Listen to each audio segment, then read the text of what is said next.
Assalamualaikum warahmatullahi wabarakatuh. Alhamdulillah wassalatu wassalamu ala Rasulillah wa ala alihi wa sahbihi wa mawala la haula wa la quwata illa billah. Anak-anakku, kali ini kita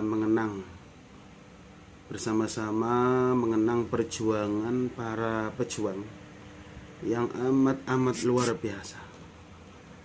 Beliau mengorbankan jiwa raganya, semuanya, hartanya pula.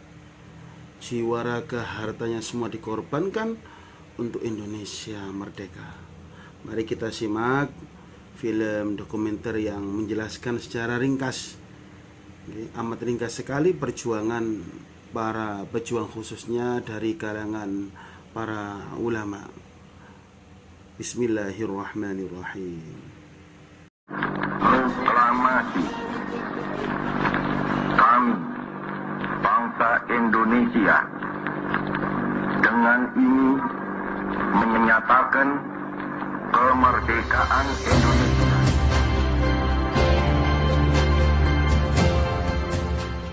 Masa yang dinanti selama ratusan tahun itu akhirnya datang juga.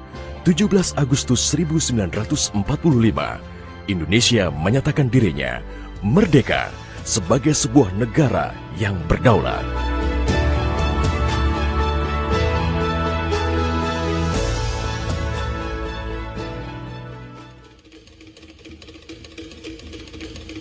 Namun, belum genap 1 bulan usia kemerdekaan, Indonesia langsung mendapat cobaan yang berat. Tentara sekutu yang di dalamnya ada tentara Belanda mendarat di Jakarta dan kota-kota besar lainnya di Indonesia. Bung Karno dan Bung Hatta berupaya melakukan upaya diplomatik untuk mendorong tentara sekutu bekerja profesional, hanya mengurus tahanan saja dan tidak mengutak-ngatik status kemerdekaan Republik Indonesia. Namun, upaya itu tidak membuahkan hasil. Bung Karno galau. Ia menghitung jika sampai terjadi peperangan, secara matematis tidak akan mungkin bisa mengalahkan sekutu. Persenjataan mereka jauh lebih lengkap dan keahlian militernya lebih memadai. Atas saran Jenderal Besar Sudirman, Bung Karno diminta mengirim utusan khusus kepada Roisul Akbar Nahdlatul Ulama, Hadratus Syekh Kiai Haji Hashim Asy'ari di Pondok Pesantren Tebu Ireng, Jombang.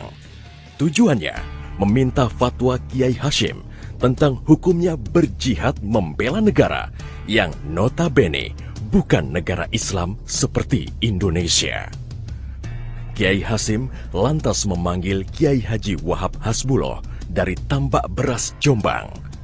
Kiai Wahab diminta mengumpulkan ketua-ketua NU se-Jawa dan Madura untuk membahas persoalan ini. Bukan hanya itu, Kiai Hashim juga meminta kiai-kiai utama NU melakukan sholat istikharah, salah satunya Kiai Abbas dari Buntet, Cirebon, Jawa Barat. 21 Oktober 1945, seluruh delegasi NU se-Jawa dan Madura telah berkumpul di kantor pusat Ansor di Jalan Bubutan, Surabaya. Kiai Hashim memimpin langsung pertemuan tersebut dan kemudian dilanjutkan oleh Kiai Wahab. Setelah melalui diskusi yang cukup panjang dan mendengarkan hasil istikharah para kiai utama NU, esok siangnya, tanggal 22 Oktober 1945, pertemuan menghasilkan 3 rumusan penting yang kemudian dikenal dengan istilah Resolusi Jihad NU. Pertama, setiap muslim, tua, muda, dan miskin sekalipun, wajib memerangi orang kafir yang merintangi kemerdekaan Indonesia. Kedua, pejuang yang mati dalam membela kemerdekaan Indonesia layak dianggap syuhada. Ketiga, warga yang memihak kepada Belanda dianggap memecah belah persatuan dan oleh karena itu harus dihukum mati.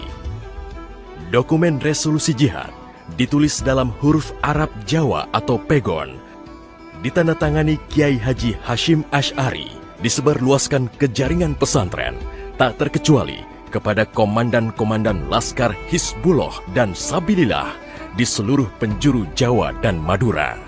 Dokumen resolusi jihad juga dimuat di sejumlah media massa pergerakan masa itu. Hanya berselang 3 hari pasca resolusi jihad dicetuskan, 6.000 tentara sekutu mendarat di Pelabuhan Tanjung Perak, Surabaya dengan persenjataan lengkap.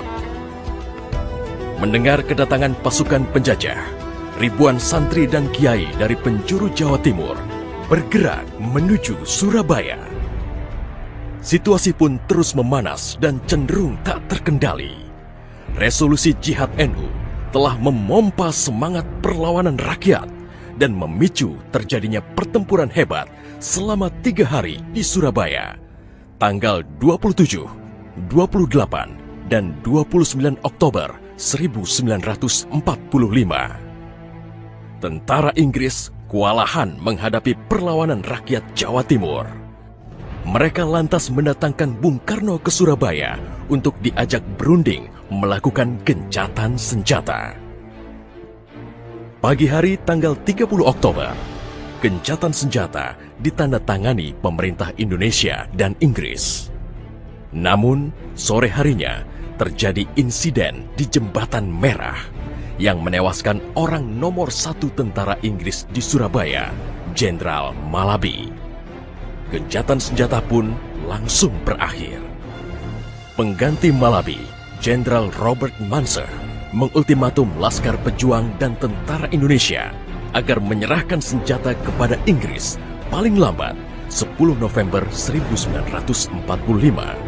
Jika tidak, Inggris mengancam akan membumi hanguskan Surabaya. Mendengar ancaman itu, para komandan Laskar Hizbullah, Sabilillah, Mujahidin, TKR, dan para santri marah besar. Seorang pemuda bernama Sutomo atau yang dikenal dengan Bung Tomo sowan kepada Kiai Hashim. Ia meminta izin kepada Kiai Hashim untuk menyiarkan dan menyebarluaskan resolusi jihad melalui radio. Bismillahirrahmanirrahim. Merdeka! Saudara-saudara penduduk kota Surabaya, kita semuanya telah mengetahui bahwa hari ini tentara Inggris telah menyebarkan pamflet-pamflet yang memberikan suatu ancaman kepada kita semua. Kita diwajibkan untuk dalam waktu yang mereka tentukan menyerahkan senjata-senjata yang telah kita rebut dari tangannya tentara Jepang. Tetapi inilah jawaban kita. Selama banteng-banteng Indonesia masih mempunyai darah merah yang dapat membuat setarik kain putih, merah dan putih, maka selama itu tidak akan kita mau menyerah kepada siapapun juga. Allahu Akbar, Allahu Akbar, Allahu Akbar. Merdeka! Pertempuran 10 November membuat malu tentara Inggris. Target mereka menguasai Surabaya dalam waktu 3 hari tak terbukti. Bahkan di hari yang kedua, Inggris kehilangan Jenderal Robert Munser. Artinya, dalam 1 bulan menghadapi arek-arek Surabaya, mereka sudah kehilangan 2 jenderal terbaiknya. Perang Surabaya berlangsung selama 3 minggu. Takbir dan pekik merdeka menggema selama pertempuran berlangsung. Meski pada akhirnya Surabaya jatuh ke tentara Inggris, namun Inggris mengalami kerugian yang cukup besar. Ribuan serdadu terlatihnya tewas, termasuk 300 serdadu Gurkha Inggris dari India dan Pakistan yang membelot ke Indonesia setelah tahu lawan mereka adalah para ulama Islam dan santri yang sedang berjihad membela negaranya. Korban di pihak Indonesia sendiri, 60.000 tentara, laskar, para santri, sukarelawan, dan rakyat Surabaya gugur sebagai syuhada. Tanpa resolusi jihad NU, tidak akan ada peristiwa heroik 10 November 1945.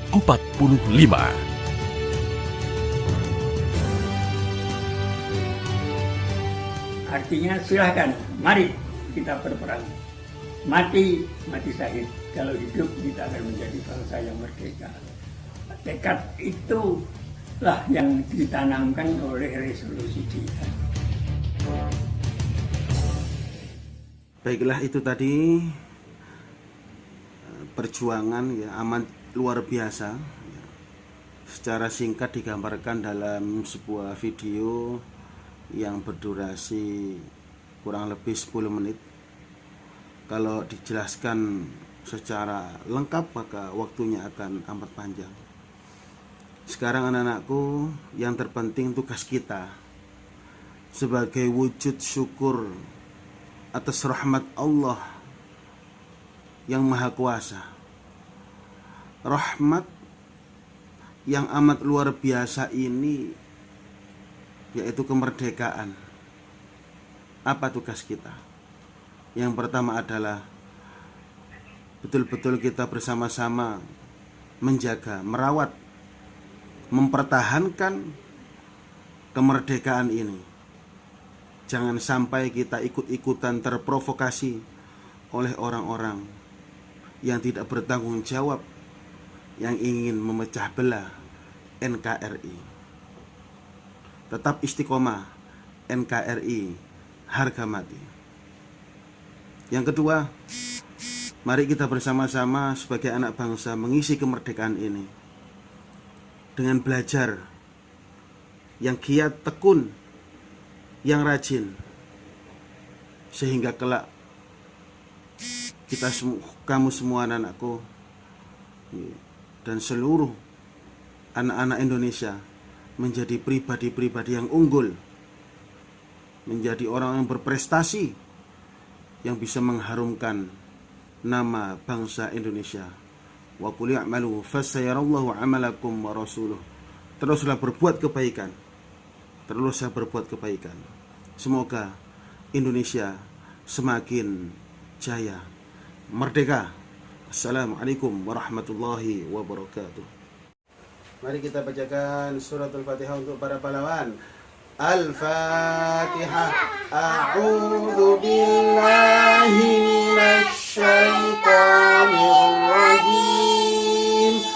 Bismillahirrahmanirrahim.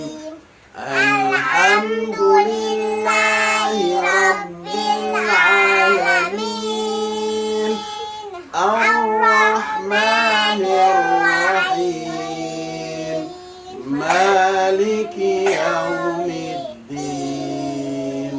Iyyaka na'budu wa iyyaka nasta'in.